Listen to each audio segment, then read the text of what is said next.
जनक उवाच कथं ज्ञानम् अवाप्नोति कथं मुक्तिर्भविष्यति वैराग्यं च कथं प्राप्तम् एतद् ब्रूहि मम प्रभो। अष्टवक्र उवाच मुक्तिम् इच्छसि चेतात विषयान् विषवात्यज क्षमार्जवदया तोष सत्यं पीयूषार्कज। न पृथ्वी न जलं न अग्निः वायुद्यो न वा भवान् येषां साक्षिणम् आत्मानं चिद्रूपं विद्धि मुक्ते। यदि देहं पृथक्कृत्य चित्ति विश्राम्यतिष्ठसि अधुनैव सुखी शान्तो बन्धमुक्तो भविष्यसि। न त्वं विप्रादिको वर्णो नाश्रमी नाक्षगोचर असङ्गोऽसि निराकारो विश्वसाक्षी सुखी भव। धर्माधर्मौ सुखं दुःखं मानसानि न ते विभो न कर्तासि न भोक्तासि मुक्त एवासि सर्वदा।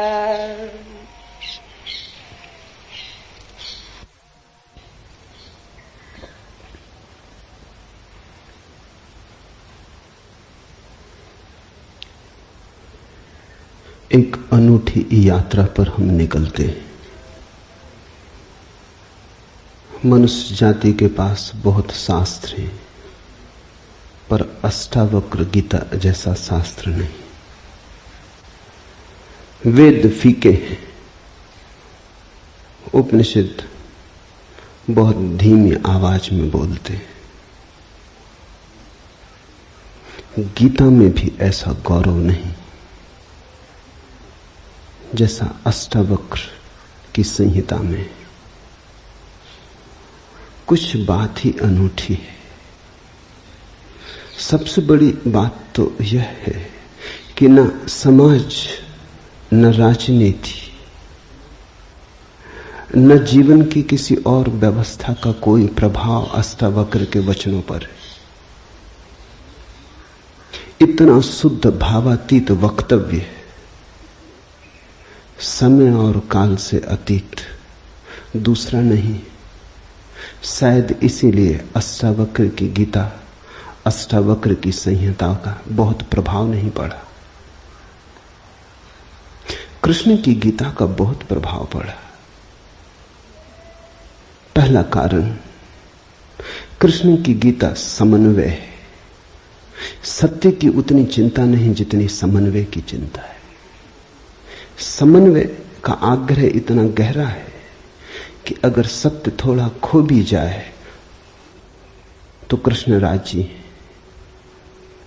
कृष्ण की गीता खिचड़ी जैसी है, इसलिए सभी को भाती है, क्योंकि सभी का कुछ ना कुछ उसमें मौजूद है। ऐसा कोई संप्रदाय खोजना मुश्किल है जो गीता में अपनी वाणी न खोज ले। ऐसा कोई व्यक्ति खोजना मुश्किल है जो गीता में अपने लिए कोई सहारा न खोज ले। इन सब के लिए अष्टावक्र की गीता बड़ी कठिन होगी। अष्टावक्र समन्वयवादी नहीं, सत्यवादी है। सत्य जैसा है वैसा कहा है, बिना किसी लाग लपेट के। सुनने वाले की चिंता नहीं, सुनने वाला समझेगा नहीं समझेगा इसकी भी चिंता नहीं। सत्य का ऐसा शुद्धतम वक्तव्य न पहले कहीं हुआ न फिर बाद में कभी हो सका। कृष्ण की गीता लोगों को प्रिय है क्योंकि अपना अर्थ निकाल लेना बहुत सुगम है। कृष्ण की गीता काव्यात्मक है। 2 2 5 भी हो सकते हैं, 2 2 3 भी हो सकते हैं। अष्टावक्र के साथ कोई खेल संभव नहीं, वहां 2 2 4 ही होते। अष्टावक्र का वक्तव्य शुद्ध गणित का वक्तव्य, वहां काव्य को जरा भी जगह नहीं, वहां कविता के लिए जरा सी भी छूट नहीं। जैसा है वैसा कहा है, किसी तरह का समझौता नहीं। कृष्ण की गीता पढ़ो तो भक्त अपना अर्थ निकाल लेता है, क्योंकि कृष्ण ने भक्ति की भी बात की। कर्मयोगी अपना अर्थ निकाल लेता है, क्योंकि कृष्ण ने कर्मयोग की भी बात की है। ज्ञानी अपना अर्थ निकाल लेता है, क्योंकि कृष्ण ने ज्ञान की भी बात की है। कृष्ण कहीं भक्ति को सर्वश्रेष्ठ कहते हैं, कहीं ज्ञान को सर्वश्रेष्ठ कहते हैं, कहीं कर्म को सर्वश्रेष्ठ कहते हैं। कृष्ण का वक्तव्य बहुत राजनीतिक है। वो राजनेता थे, कुशल राजनेता थे। सिर्फ राजनेता थे इतना ही कहना उचित नहीं, कुटिल राजनीतिज्ञ थे, डिप्लोमेट थे। उनके वक्तव्य में बहुत सी बातों का ध्यान रखा गया, इसलिए सभी को गीता भा जाती है। इसलिए तो गीता पर हजारों टीकाएं हैं, अष्टावक्र पर कोई चिंता नहीं करता, क्योंकि अष्टावक्र के साथ राजी होना हो तो तुम्हें अपने को छोड़ना पड़ेगा। बेशर्त तुम अपने को न ले जा सकोगे, तुम पीछे रहोगे तो ही जा सकोगे। कृष्ण के साथ तुम अपने को ले जा सकते हो। कृष्ण के साथ तुम्हें बदलने की कोई भी जरूरत नहीं। कृष्ण के साथ तुम मौजू पड़ सकते हो। इसलिए सभी सांप्रदायिकों ने कृष्ण की गीता पर टीकाएं लिखी। शंकर ने, रामानुज ने, निम्बारक ने, बल्लभ ने, सबने अपने अर्थ निकाल लिए। कृष्ण ने कुछ ऐसी बात कही है जो बहुअर्थी है, इसलिए मैं कहता हूं काव्यात्मक है। कविता में से मन चाहे अर्थ निकल सकते हैं। कृष्ण का वक्तव्य ऐसा है जैसे वर्षा में बादल गिरते, जो चाहो देख लो। कोई देखता हाथी की सूंड, कोई चाहे गणेश जी को देख ले। किसी को कुछ भी नहीं दिखाई पड़ता, वो कहता कहां की फिजूल बातें कर रहे हो। बादल है, धुआं, इसमें कैसी आकृतियां देख रहे हो। पश्चिम में वैज्ञानिक मन के परीक्षण के लिए स्याही के धब्बे ब्लॉटिंग पेपर पर डाल देते हैं और व्यक्ति को कहते हैं देखो इसमें क्या दिखाई पड़ता है। व्यक्ति गौर से देखता है, उसे कुछ ना कुछ दिखाई पड़ता है। वहां कुछ भी नहीं, सिर्फ ब्लॉटिंग पेपर पर स्याही के धब्बे बेतरतीब फेंके गए, सोच विचार के भी फेंके नहीं गए हैं, ऐसे ही बोतल उड़ेल दी है। लेकिन देखने वाला कुछ ना कुछ खोज लेता है। जो देखने वाला खोजता है वो उसके मन में वो आरोपित कर लेता। तुमने भी देखा होगा, दीवार पर वर्षा का पानी पड़ता है, लकीरें खिंच जाती, कभी आदमी की शक्ल दिखाई पड़ती, कभी घोड़े की शक्ल दिखाई पड़ती। तुम जो देखना चाहते हो आरोपित कर लेते हो। रात के अंधेरे में कपड़ा टंगा है, भूत प्रेत दिखाई पड़ जाते। कृष्ण की गीता ऐसी ही है, जो तुम्हारे मन में है दिखाई पड़ जाएगा। तो शंकर ज्ञान देख लेते हैं, रामानुज भक्ति देख लेते हैं, तिलक कर्म देख लेते हैं, और सब अपने घर प्रसन्नचित्त लौट आते कि ठीक कृष्ण वही कहते हैं जो हमारी मान्यता है। इमर्सन ने लिखा है कि एक बार एक पड़ोसी प्लेटो की किताबें उनसे मांग के ले गया। अब प्लेटो 2000 साल पहले हुआ और दुनिया के थोड़े से अनूठे विचारकों में से एक। कुछ दिनों बाद इमर्सन ने कहा किताबें पढ़नी हो तो वापस करने। वो पड़ोसी लौटा गया। इमर्सन ने पूछा कैसी लगी। उस आदमी ने कहा कि ठीक, इस आदमी प्लेटो के विचार मुझसे मिलते जुलते। कई दफे तो मुझे ऐसा लगा कि इस आदमी को मेरे विचारों का पता कैसे चल गया। प्लेटो 2000 साल पहले हुआ है। इसको शक हो रहा है कि इसने कहीं मेरे विचार तो नहीं चुरा लिए। कृष्ण में ऐसा शक बहुत बार होता है, इसलिए कृष्ण पर सदियां बीत गईं, टीकाएं चलती जाती, हर सदी अपना अर्थ खोज लेती है, हर व्यक्ति अपना अर्थ खोज लेता है। कृष्ण की गीता स्याही के धब्बों जैसी एक कुशल राजनीतिज्ञ का वक्तव्य है। अष्टावक्र की गीता में तुम कोई अर्थ ना खोज पाओगे। तुम अपने को छोड़ के चलोगे तो ही अष्टावक्र की गीता स्पष्ट होगी। अष्टावक्र का सुस्पष्ट संदेश है, उसमें जरा भी तुम अपनी व्याख्या ना डाल सकोगे, इसलिए लोगों ने टीकाएं नहीं लिखी। टीका लिखने की जगह नहीं है, तोड़ने मड़ोड़ने का उपाय नहीं है, तुम्हारे मन के लिए सुविधा नहीं है कि तुम कुछ डाल दो। अष्टावक्र ने इस तरह से वक्तव्य दिया है कि सदियां बीत गई, उस वक्तव्य में कोई कुछ जोड़ नहीं पाया, घटा नहीं पाया। बहुत कठिन है ऐसा वक्तव्य देना, शब्द के साथ ऐसी कुशलता बड़ी कठिन है। इसलिए मैं कहता हूं एक अनूठी यात्रा तुम शुरू कर रहे हो। अष्टावक्र में राजनीतिज्ञों की कोई उत्सुकता नहीं, न तिलक की, न अरविंद की, न गांधी की, न विनोबा की, किसी की कोई उत्सुकता नहीं, क्योंकि तुम अपना खेल ना खेल पाओगे। तिलक को उकसाना है देशभक्ति, उठाना है कर्म का ज्वार। कृष्ण की गीता सहयोगी बन जाती। कृष्ण हर किसी को कंधा देने को तैयार है। कोई भी चला लो गोली उनके कंधे पर रख के, वो राजी। कंधा उनका, पीछे छिपने की तुम्हें सुविधा है, और उनके पीछे से गोली चलाओ तो गोली भी बहुमूल्य मालूम पड़ती। अष्टावक्र किसी को कंधे पे हाथ भी नहीं रखने देते। इसलिए गांधी की कोई उत्सुकता नहीं, तिलक की कोई उत्सुकता नहीं, अरविंद विनोबा को कुछ लेना देना नहीं, क्योंकि तुम कुछ थोप ना सकोगे। राजनीति की सुविधा नहीं है। अष्टावक्र राजनीतिक पुरुष नहीं, ये पहली बात ख्याल में रख लेनी जरूरी है। ऐसा सुस्पष्ट खुले आकाश जैसा वक्तव्य जिसमें बादल है ही नहीं, तुम कोई आकृति देख ना पाओगे, आकृति छोड़ोगे, सब बनोगे निराकार, अरूप के साथ जोड़ोगे संबंध, तो अष्टावक्र समझ में आएंगे। अष्टावक्र समझना चाहो तो ध्यान की गहराई में उतरना होगा, कोई व्याख्या से काम होने वाला नहीं।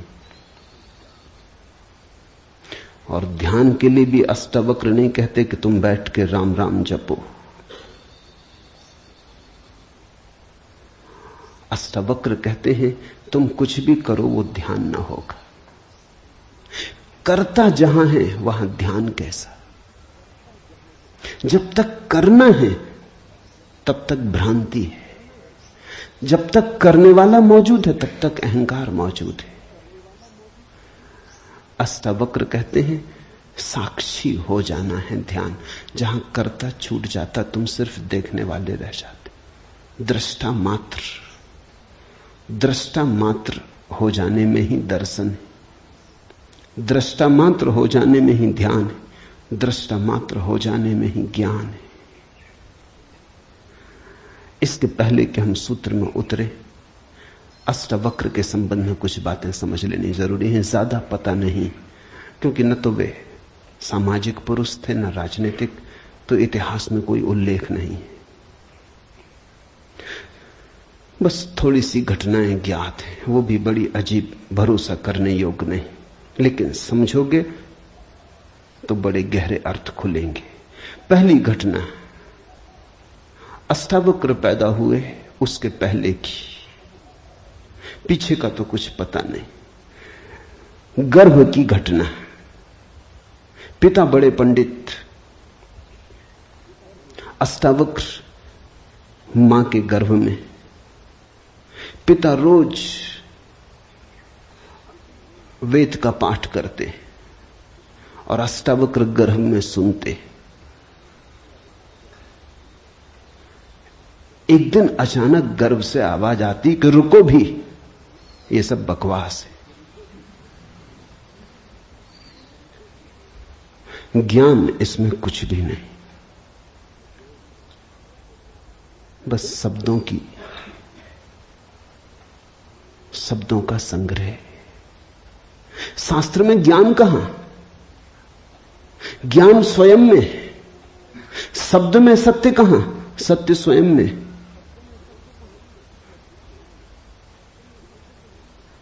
पिता स्वभावतः नाराज हुए। एक तो पिता, फिर पंडित, और गर्भ में छिपा हुआ बेटा इस तरह की बात कहे, अभी पैदा भी नहीं हुआ। क्रोध में आ गए, आग बबूला हो गए। पिता का अहंकार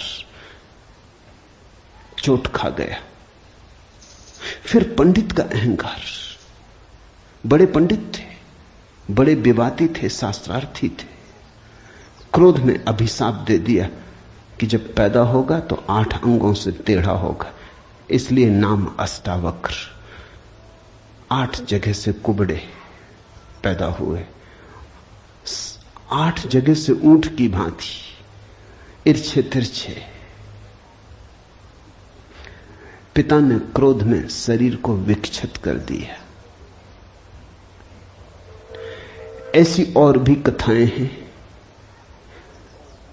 कहते हैं बुद्ध जब पैदा हुए तो खड़े खड़े पैदा हुए। मां खड़ी थी वृक्ष के तले, खड़े खड़े मां खड़ी थी, खड़े खड़े पैदा हुए। जमीन पर गिरे नहीं कि चले, 7 कदम चले। 8वें कदम पर रुककर 4 आर्य सत्यों की घोषणा की कि जीवन दुख है। अभी 7 कदम ही चले हैं पृथ्वी पर कि जीवन दुख है, कि दुख से मुक्त होने की संभावना है, कि दुख मुक्ति का उपाय है, कि दुख मुक्ति की अवस्था है, निर्वाण की अवस्था है। लाओत्सु के संबंध में कथा है कि लाओत्सु बूढ़े पैदा हुए, 80 वर्ष के पैदा हुए, 80 वर्ष तक गर्भ में ही रहे। कुछ करने की चाह ही न थी तो गर्भ से निकलने की चाह भी न हुई। कोई वासना ही न थी तो संसार में आने की भी वासना न हुई। जब पैदा हुए तो सफेद बाल थे, 80 वर्ष के बूढ़े थे।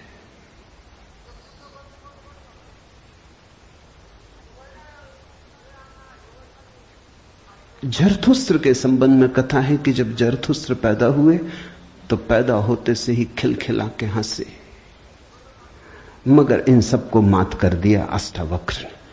ये तो पैदा होने की बात है। अष्टावक्र ने अपना पूरा वक्तव्य दे दिया पैदा होने के पहले। ये कथाएं महत्वपूर्ण हैं। इन कथाओं में इन व्यक्तियों के जीवन की सारी सार संपदा है, निचोड़ है।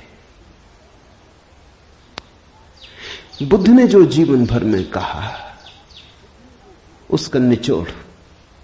बुद्ध ने अष्टांगिक मार्ग का उपदेश दिया तो 7 कदम चले, 8वें पर रुक गए।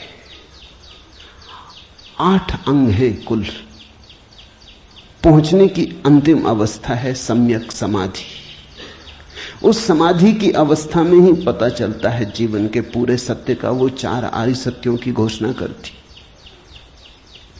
लाओत्सु बूढ़ा पैदा हुआ। लोगों को 80 साल लगते हैं, तब भी ऐसी समझ नहीं आ पाती। बूढ़े होकर भी लोग बुद्धिमान कहां हो पाते। बूढ़ा होना और बुद्धिमान होना पर्यायवाची तो नहीं। बाल तो धूप में भी पकाए जा सकते हैं। लाओत्सु की कथा इतना ही कहती है कि अगर जीवन में त्वरा हो तीव्रता हो तो जो 80 साल में घटता है वो एक क्षण में घट सकता है। प्रज्ञा की तीव्रता हो तो एक क्षण में घट सकता है। बुद्धि मलिन हो तो 80 साल में भी कहां घटता है। जरथुस्त्र जन्म के साथ ही हंसे।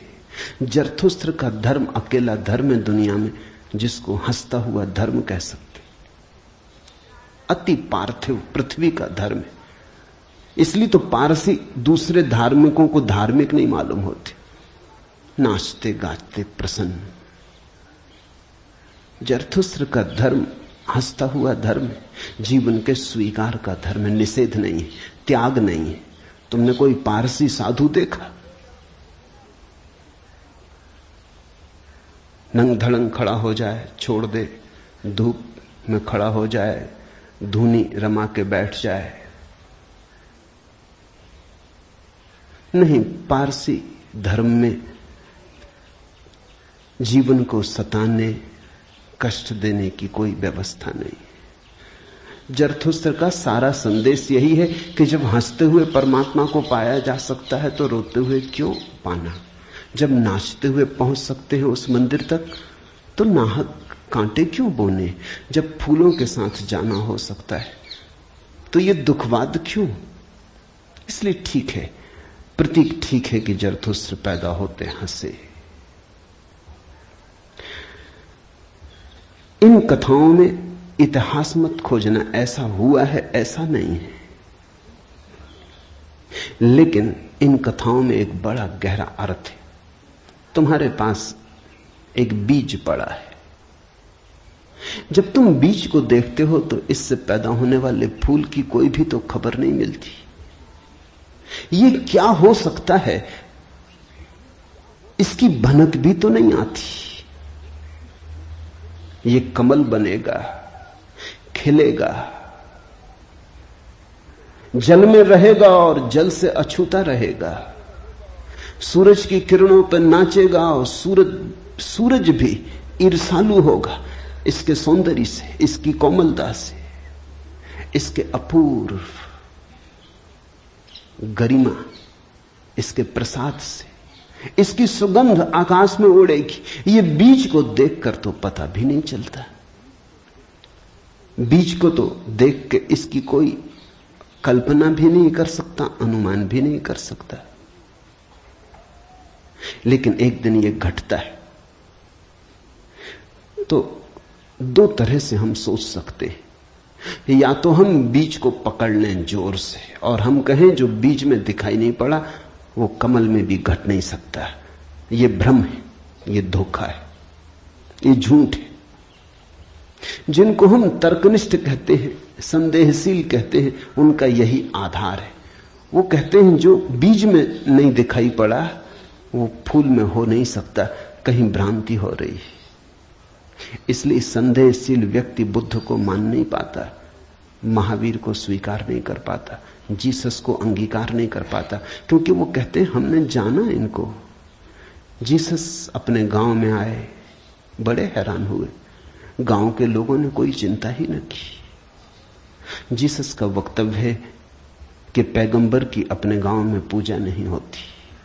कारण क्या रहा होगा, क्यों नहीं होती गांव में पूजा पैगंबर की? गांव के लोगों ने बचपन से देखा, बड़े ही जोसेफ का लड़का है, लकड़ियां ढोते देखा, रिंदा चलाते देखा, लकड़ियां चीरते देखा, पसीने से लथपथ देखा, सड़कों पर खेलते देखा, झगड़ते देखा। गांव के लोग इसे बचपन से जानते हैं, बीज की तरह देखा। आज अचानक ये हो कैसे सकता है कि परमात्मा का पुत्र हो गए? नहीं, जिसने बीज को देखा है वो फूल को मान नहीं पाता। वो कहता है जरूर धोखा होगा, बेईमानी होगी, ये आदमी पाखंडी है। बुद्ध अपने घर वापस लौटे तो पिता, सारी दुनिया को जो दिखाई पड़ रहा था वो पिता को दिखाई नहीं पड़ा। सारी दुनिया अनुभव कर रही थी एक प्रकाश, दूर दूर तक खबरें जा रही थी, दूर देशों से लोग आने शुरू हो गए थे। लेकिन जब वो वापस बुद्ध घर आए 12 साल बाद, तो पिता ने कहा मैं तुझे अभी भी क्षमा कर सकता हूं, यद्यपि तूने काम तो बुरा किया है, सताया तो तूने हमें, अपराध तो तूने किया, लेकिन मेरे पास पिता का हृदय, मैं माफ कर दूंगा, द्वार तेरे लिए खुले, मगर फेंक ये भिक्षा का पात्र, हटा ये भिक्षु का वेश, ये सब नहीं चलेगा।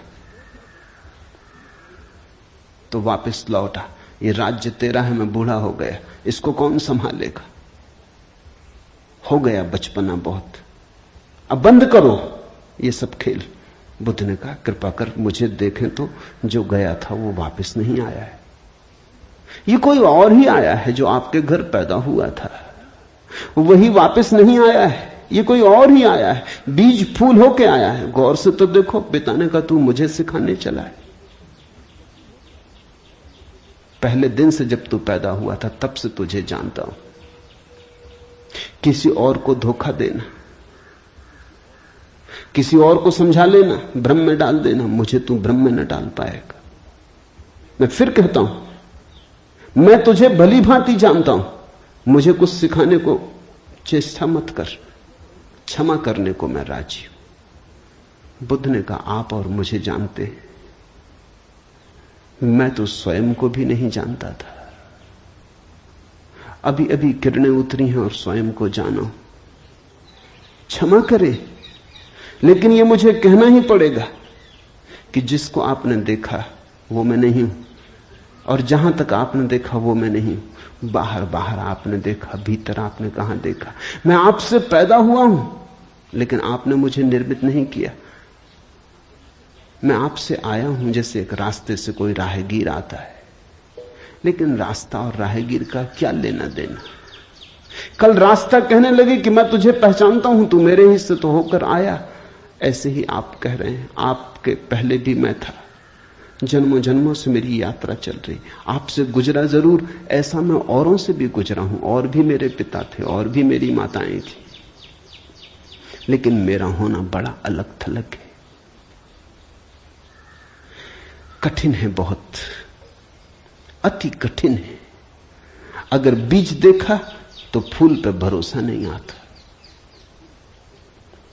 एक तो ढंग है अश्रद्धालु का, तर्कवादी का, संदेहशील का, कि वो कहता है बीज को हम पहचानते हैं तो फूल हो नहीं सकता, हम कीचड़ को जानते हैं, उस कीचड़ से कमल हो कैसे सकता है? सब गलत, सपना होगा, भ्रांति होगी, किसी मोहजाल में पड़ गए होगे, किसी ने धोखा दे दिया, कोई जादू, कोई तिलिस्म। एक तो ये रास्ता है, एक रास्ता है श्रद्धालु का, प्रेमी का, भक्त का, सहानुभूति से भरे हृदय का। वो फूल को देखता है और फूल से पीछे की तरफ यात्रा करता है। वो कहता है जब फूल में ऐसा सुगंध हुई, जब फूल में ऐसी विभा प्रकट हुई, जब फूल में ऐसी प्रतिभा, जब फूल में ऐसा कुंवारापन दिखा, तो जरूर बीज में भी रहा होगा, क्योंकि जो फूल में हुआ है वो बीज में न हो तो हो ही नहीं सकता। ये सारी कथाएं घटी हैं, ऐसा नहीं। जिन्होंने अष्टावक्र के फूल को देखा, उनको यह ख्याल में आया कि जो आज हुआ है वो कल भी रहा होगा, छिपा था, अवगुंठित था, पर्दे में पड़ा था। जो आज है, अंत में है, वो प्रथम भी रहा होगा। जो मृत्यु के क्षण में दिखाई पड़ रहा है, वो जन्म के क्षण में भी मौजूद रहा होगा, अन्यथा पैदा कैसे होता? तो एक तो ढंग है फूल से पीछे की तरफ देखना, और एक है बीज से आगे की तरफ देखना।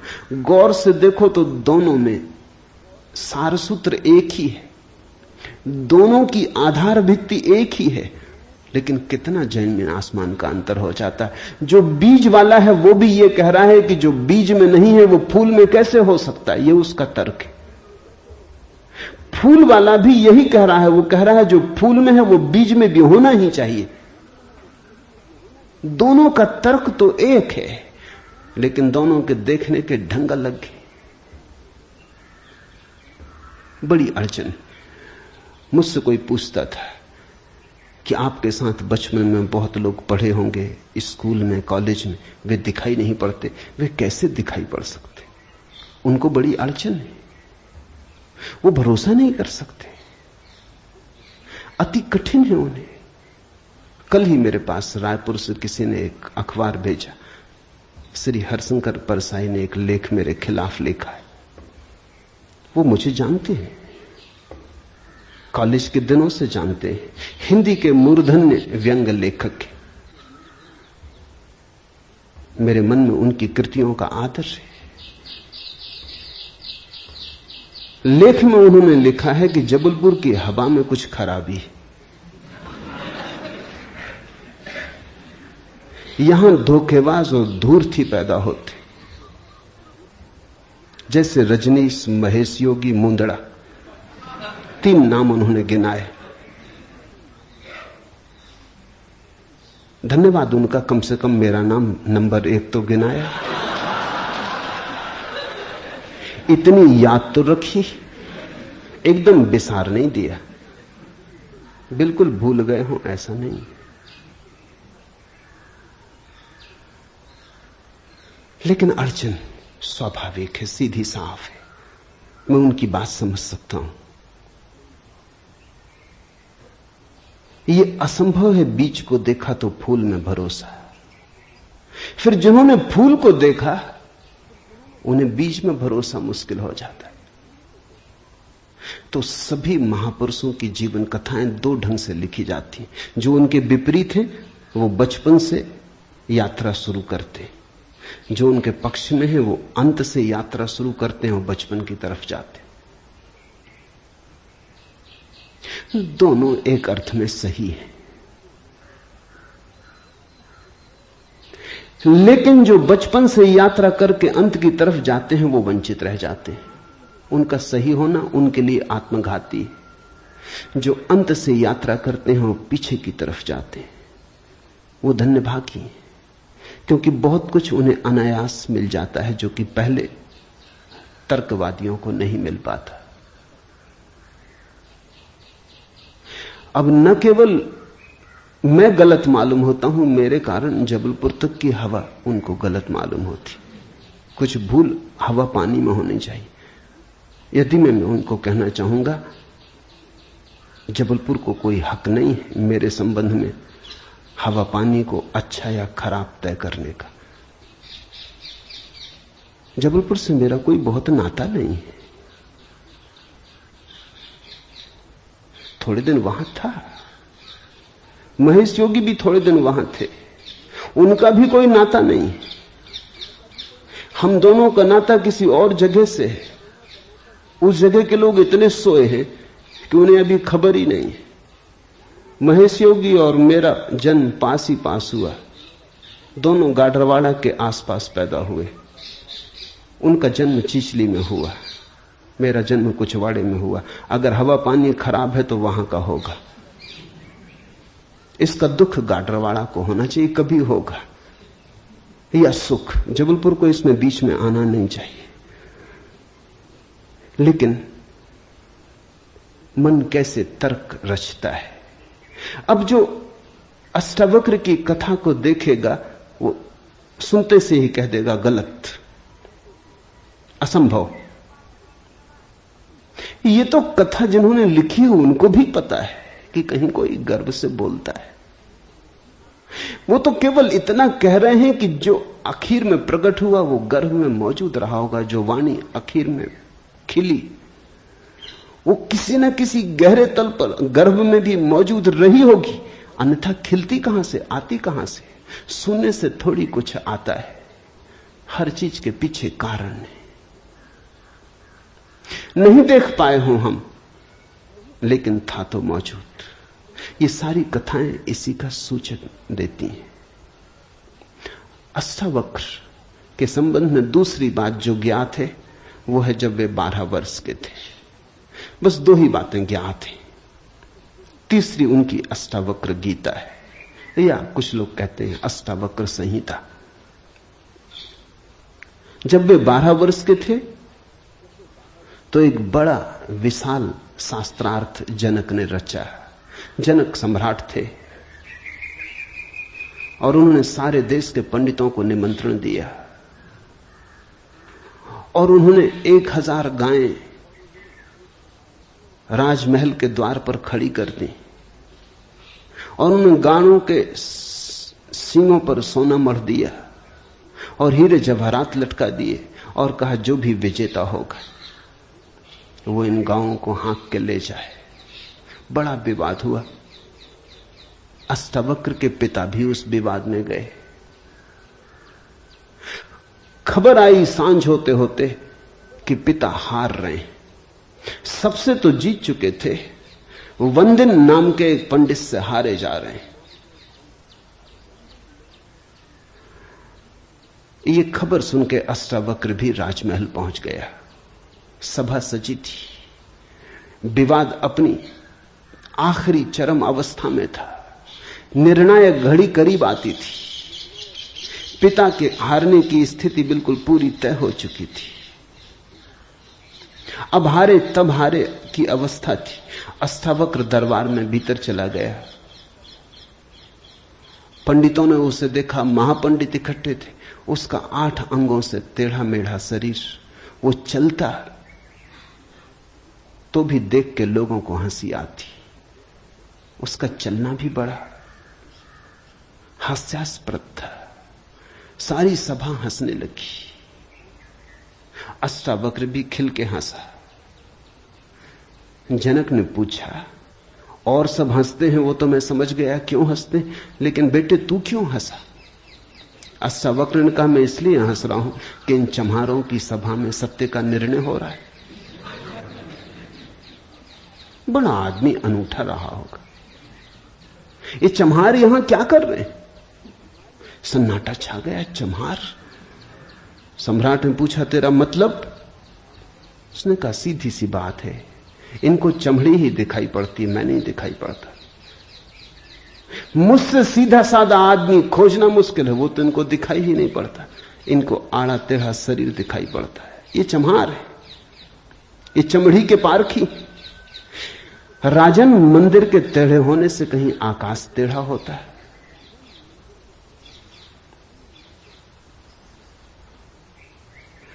घड़े के फूटे होने से कहीं आकाश फूटता है? आकाश तो निर्विकार है। मेरा शरीर टेढ़ा मेढ़ा है, लेकिन मैं तो नहीं। ये जो भीतर बसा है इसकी तरफ तो देखो।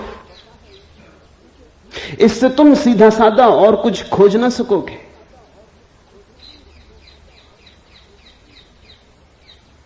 ये बड़ी चौंकाने वाली घोषणा थी। सन्नाटा छा गया होगा। जनक प्रभावित हुआ,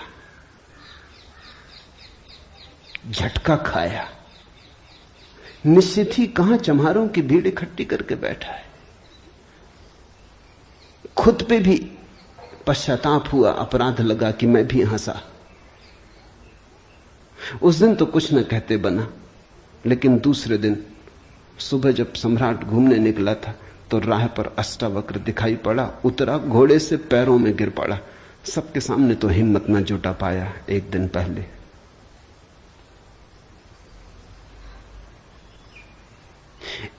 पहले तो कहा था, बेटे तू क्यों हंसता है? 12 साल का लड़का था। उम्र तौली थी, आज उम्र नहीं तौली। आज घोड़े से उतर गया, पैर पर गिर पड़ा, साष्टांग दंडवत, और कहा, पधारें राजमहल, मेरी जिज्ञासाओं का समाधान करें। हे प्रभु, आए मेरे घर। बात मेरी समझ में आ गई। रात भर मैं सो ना सका। ठीक ही कहा, शरीर को ही जो पहचानते हैं उनकी पहचान गहरी कहां। आत्मा के संबंध में विवाद कर रहे हैं और अभी भी शरीर में रस और विरस पैदा होता है, घृणा, आकर्षण पैदा होता है। मर्त्य को देख रहे हैं, अमृत की चर्चा करते हैं। धन्य भाग मेरे कि आप आए और मुझे चौंकाया, मेरी नींद तोड़ दी। अब पधारो। राजमहल में उसने बड़ी सजावट कर रखी थी। स्वर्ण सिंहासन पर बिठाया था इस 12 साल के अष्टावक्र को और उससे जिज्ञासा की, पहला सूत्र जनक की जिज्ञासा है। जनक ने पूछा है, अष्टावक्र ने समझाया है। इससे ज्यादा अष्टावक्र के संबंध में और कुछ पता नहीं है, और कुछ पता होने की जरूरत भी नहीं। काफी है, इतना बहुत है। हीरे बहुत होते भी नहीं, कंकड़ पत्थर ही बहुत होते। हीरा एक भी काफी होता है। ये दो छोटी सी घटनाएं हैं। एक तो जन्म के पहले की गर्भ से आवाज और घोषणा कि क्या पागलपन में पड़े हो, शास्त्र में उलझे हो, शब्द में उलझे हो, जागो। ये ज्ञान नहीं है, ये सब उधार है, ये सब बुद्धि का ही जाल है, अनुभव नहीं। इसमें रंच मात्र भी सार नहीं है। कब तक अपने को भरमाए रखोगे? और दूसरी घटना, राजमहल में हंसना पंडितों का और कहना अष्टावक्र का कि जीवन में देखने की दो दृष्टियां हैं, एक आत्मदृष्टि, एक चर्म दृष्टि। चम्हार चमड़ी को देखता है,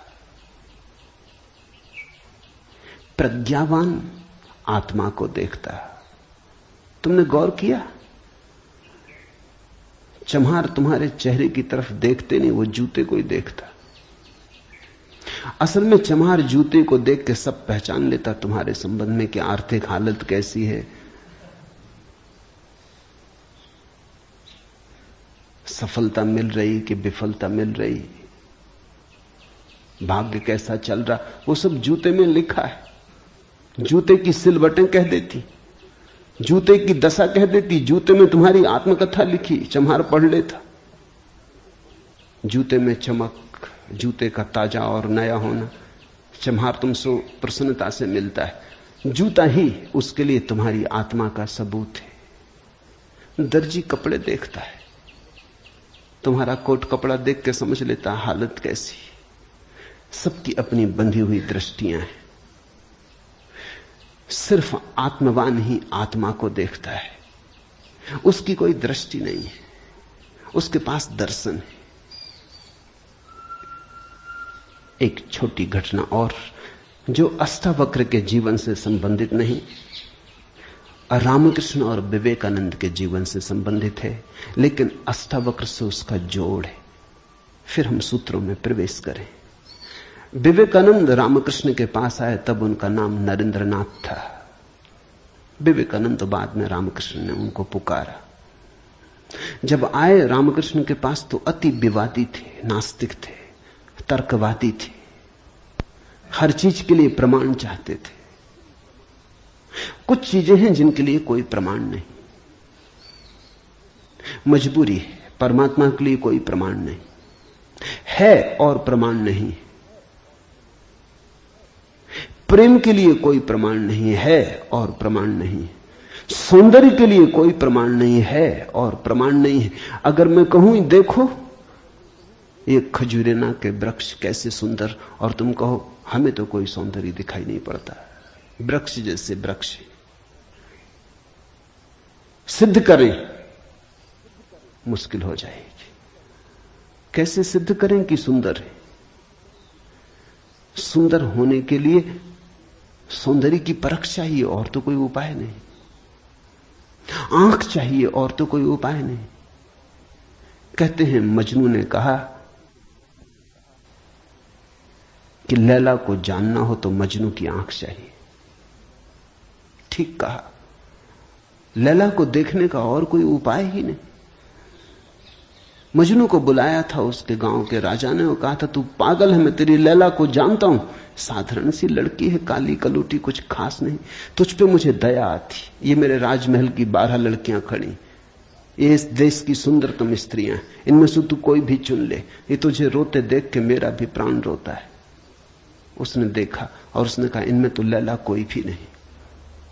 ये तो लैला के मुकाबले तो दूर, उसके चरण की धूल भी नहीं।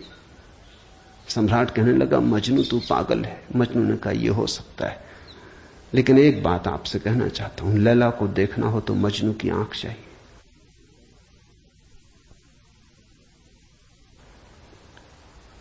कहा मजनू ने। अगर वृक्षों के सौंदर्य को देखना हो तो कला की आंख चाहिए और कोई प्रमाण नहीं।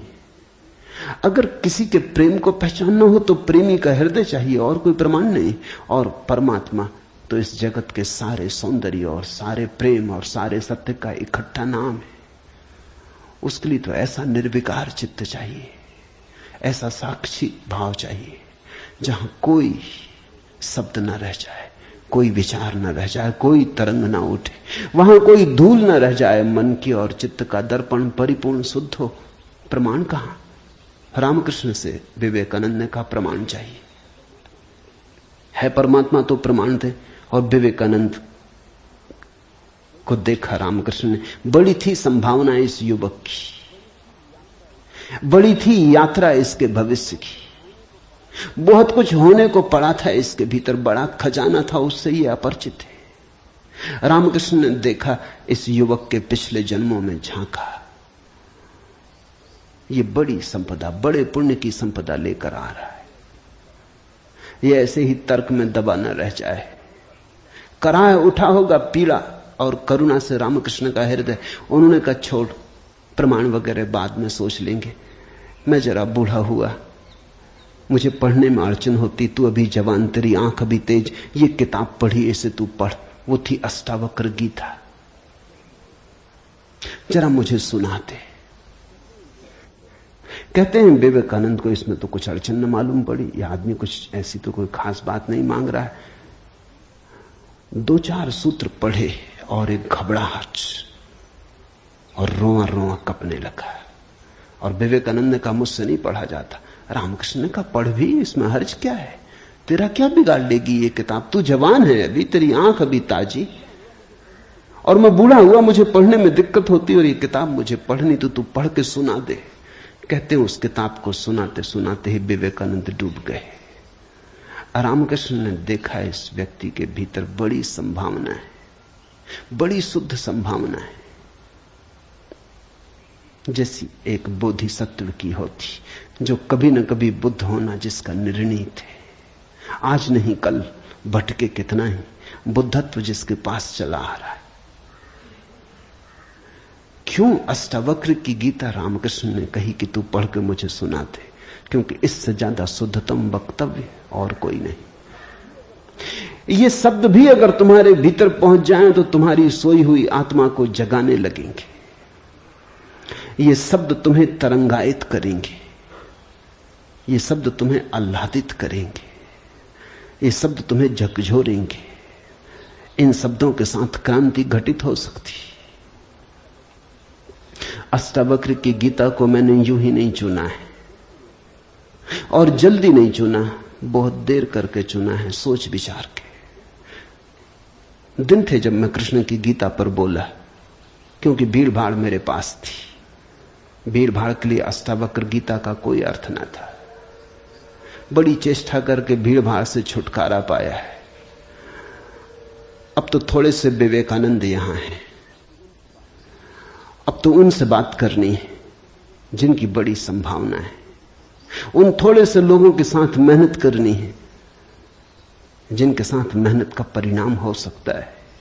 अब हीरे तराशने, कंकड़ पत्थरों पर यह छेनी खराब नहीं करनी, इसलिए चुनी है अष्टावक्र की गीता। तुम तैयार हुए हो इसलिए चुनी।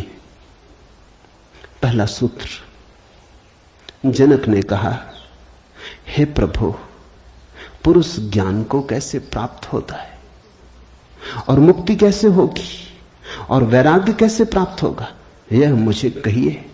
एतत् मम ब्रूहि प्रभो, मुझे समझाएं प्रभु। 12 साल के लड़के से सम्राट जनक का कहना, हे प्रभु, भगवान मुझे समझाएं। एतत् मम ब्रूहि, मुझे ना समझ को कुछ समझ दें, मुझे अज्ञानी को जगाएं। 3 प्रश्न पूछे हैं। कथम ज्ञानम, कैसे होगा ज्ञान? साधारणता तो हम सोचेंगे कि यह भी कोई पूछने की बात है, किताबों में भरा पड़ा है। जनक भी जानता था किताबों में भरा पड़ा है वो ज्ञान नहीं, वो केवल ज्ञान की धूल है, राख है। ज्ञान की ज्योति जब जलती है तो पीछे राख छूट जाती है, राख इकट्ठी होती चली जाती, शास्त्र बन जाती। वेद राख है। कभी जलते हुए अंगारे थे, ऋषियों ने उन्हें अपनी आत्मा में जलाया था, फिर राख रह गए। फिर राख संयोजित की जाती, संग्रहित की जाती, सुव्यवस्थित की जाती। जैसे जब आदमी मर जाता है तो हम उसकी राख इकट्ठी कर लेते हैं, उसको फूल कहते हैं। बड़े मजेदार लोग हैं जिंदगी में जिसको फूल नहीं कहा। उसकी हड्डी वड्डियां इकट्ठी कर लाते हैं, कहते फूल संजोला है, फिर संभाल कर रखते, मंजूसा बनाते। जिसको जिंदगी में कभी फूल का आदर नहीं दिया, जिसको जिंदगी में कभी फूल की तरह देखा नहीं, जब मर जाता है आदमी पागल है, तब उसकी हड्डी को, राख को फूल कहते। ऐसे ही जब कोई बुद्ध जीवित होता है तब तुम सुनते नहीं। जब कोई महावीर तुम्हारे बीच से गुजरता है तब तुम नाराज होते हो। लगता है यह आदमी तुम्हारे सपने तोड़ रहा है या तुम्हारी नींद में दखल डाल रहा है। ये कोई जगाने का वक्त है? अभी अभी तो सपना आना शुरू हुआ था, अभी अभी तो जरा जीतना शुरू किया था जिंदगी में, अभी अभी तो दांव ठीक लगने लगे थे, तीर ठीक ठीक जगह पड़ने लगा था, और ये सज्जन आ गए, ये कहते हैं सब आसार है। अभी अभी तो चुनाव जीते थे, पद पे पहुंचने का रास्ता बना था, और ये महापुरुष आ गए, ये कहते हैं ये सब सपना है, इसमें कुछ सार नहीं, मौत आएगी सब छीन लेगी। छोड़ो भी, जब मौत आएगी तब देखेंगे, बीच में तो इस तरह की बातें मत उठाओ। लेकिन जब महावीर मर जाते, बुद्ध मर जाते, तब उनकी राख को हम इकट्ठी कर लेते, फिर हम धम्म पद बनाते, वेद बनाते, फिर हम पूजा के फूल चढ़ाते। जनक भी जानता था कि शास्त्रों में सूचनाएं भरी पड़ी, लेकिन उसने पूछा कथम ज्ञानम, कैसे होगा ज्ञान? क्योंकि कितना ही जान लो ज्ञान तो होता ही नहीं।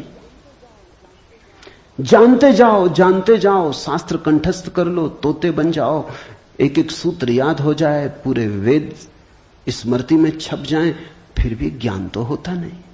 कथम ज्ञानम, कैसे होता ज्ञान? कथम मुक्ति, मुक्ति कैसे होगी? क्योंकि जिसको तुम ज्ञान कहते हो वो तो बांध लेता उल्टे, मुक्त कहां करता। ज्ञान तो वही है जो मुक्त करे। जीसस ने कहा है सत्य वही है जो मुक्त करे, ज्ञान तो वही है जो मुक्त करे। ये ज्ञान की कसौटी है। पंडित मुक्त तो दिखाई नहीं पड़ता, बंधा दिखाई पड़ता है, मुक्ति की बातें करता है, मुक्त दिखाई नहीं पड़ता है, हजार बंधनों में बंधा हुआ मालूम पड़ता है। तुमने कभी गौर किया, तुम्हारे तथाकथित संत तुमसे भी ज्यादा बंधे हुए मालूम पड़ते। तुम शायद थोड़े बहुत मुक्त भी हो, तुम्हारे संत तुमसे भी ज्यादा बंधे, लकीर के फकीर हैं। न उठ सकते स्वतंत्रता से, न बैठ सकते स्वतंत्रता से, न जी सकते स्वतंत्रता से। कुछ दिनों पहले कुछ जैन साध्वियों की मेरे पास खबर आई कि वो मिलना चाहती, मगर श्रावक आने नहीं देते। ये भी बड़े मजे की बात है। साधु का अर्थ होता है जिसने फिक्र छोड़ी समाज की, जो चल पड़ा अरण्य की यात्रा पर, जिसने कहा अब न तुम्हारे आदर की मुझे जरूरत है, न सम्मान की। लेकिन साधु साध्वी कहते हैं श्रावक आने नहीं देते। वो कहते हैं वहां भूल के मत जाना, वहां गए तो ये दरवाजा बंद। ये कोई साधुता हुई? ये तो परतंत्रता हुई, गुलामी हुई। ये तो बड़ी उल्टी बात हुई। ये तो ऐसा हुआ कि साधु श्रावक को बदले, उसकी जगह श्रावक साधु को बदल रहा है।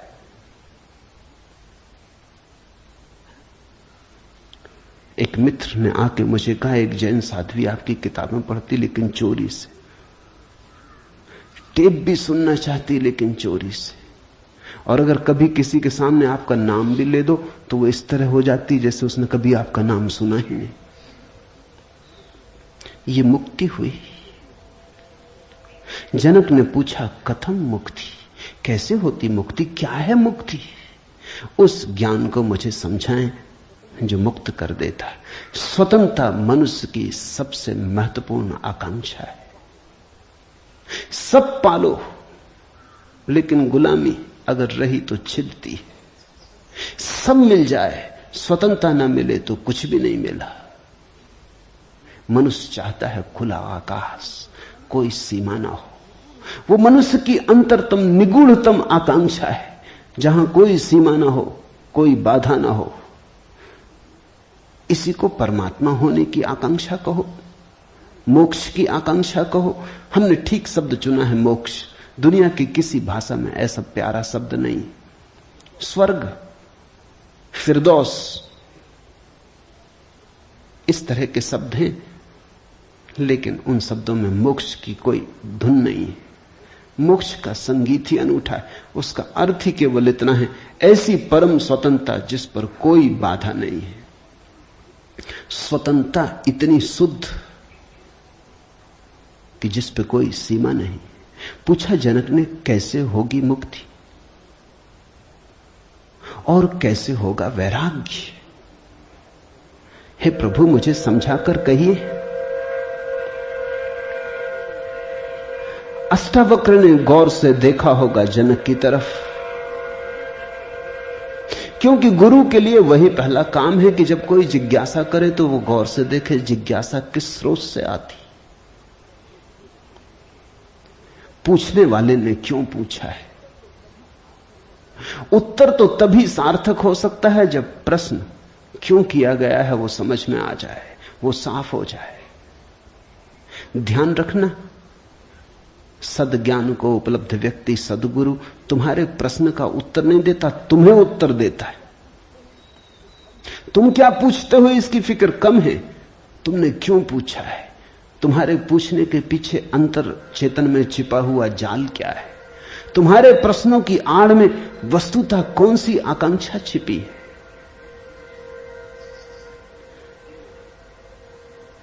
दुनिया में 4 तरह के लोग हैं, ज्ञानी, मुमुक्षु, अज्ञानी, मूढ़। और दुनिया में 4 ही तरह की जिज्ञासाएं होती। ज्ञानी की जिज्ञासा तो निशब्द होती, कहना चाहिए ज्ञानी की जिज्ञासा तो जिज्ञासा होती ही नहीं। जान लिया, जानने को कुछ बचा नहीं, पहुंच गए, चित्त निर्मल हुआ, शांत हुआ, घर लौट आए, विश्राम में आ गए। तो ज्ञानी की जिज्ञासा तो जिज्ञासा जैसी होती ही नहीं। इसका यह अर्थ नहीं कि ज्ञानी सीखने को तैयार नहीं होता।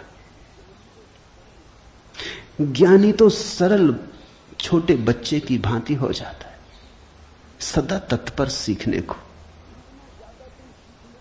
जितना ज्यादा तुम सीख लेते हो उतनी ही सीखने की तत्परता बढ़ जाती। जितने तुम सरल और निष्कपट होते चले जाते हो उतने ही सीखने के लिए तुम खुल जाते हो। आए हवाएं तुम्हारे द्वार खुले पाती, आए सूरज तुम्हारे द्वार पर दस्तक नहीं देनी पड़ती, आए परमात्मा तुम्हें सदा तत्पर पाता है। ज्ञानी ज्ञान को संग्रहित नहीं करता, ज्ञानी सिर्फ ज्ञान की क्षमता को उपलब्ध होता है। इस बात को ठीक से समझ लेना, क्योंकि पीछे यह काम पड़ेगी। ज्ञानी का केवल इतना ही अर्थ है कि जो जानने के लिए बिल्कुल खुला है, जिसका कोई पक्षपात नहीं, जानने के लिए जिसके पास कोई पर्दा नहीं, जिसके पास जानने के लिए कोई पूर्व नियोजित योजना ढांचा नहीं। ज्ञानी का अर्थ है ध्यानी, जो ध्यानपूर्ण है।